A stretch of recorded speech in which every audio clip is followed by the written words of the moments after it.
Now, we're going to get more on this with Manoj Kewalramani, a research fellow at the Takshashila Institution, and he joins us from Bengaluru in India. Thanks so much for speaking to us.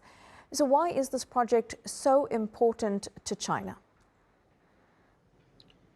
I think if you look at the history of this project, a little under 5 years ago in November 2020 is when we first heard that this is a dam that's being considered. It was then included in the 14th five-year plan. From Beijing's perspective, look, China is a water scarce nation. It's looking to try and divert water sources. It's looking to try and generate alternative fuel sources of energy. And so in that context is what it's looking at this dam, or at least the articulation is in that context.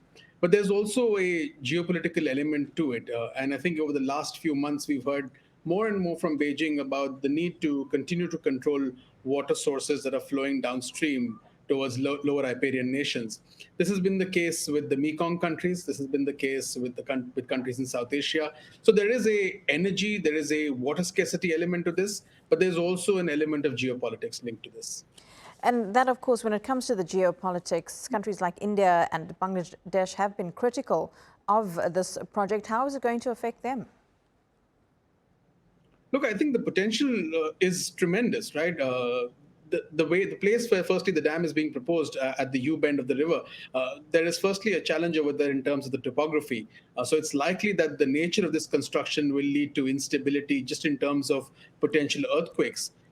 Early last year, there was an earthquake and Beijing was genuinely concerned with regard to the earthquake that had taken place within this particular area. So this is a seismically sensitive zone, firstly.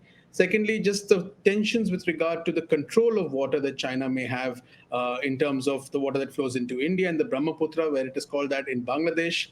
These are, again, regions which are flood prone.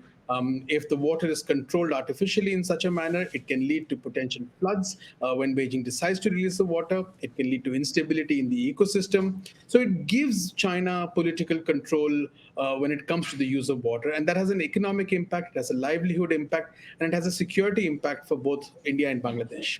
I'll just make the point that over the last few months, as tensions between India and Pakistan have been high, and India went ahead and suspended the Indus Water Treaty with Pakistan, China was quite clear in articulating that it will also weaponize water. So there is this concern that exists amongst India.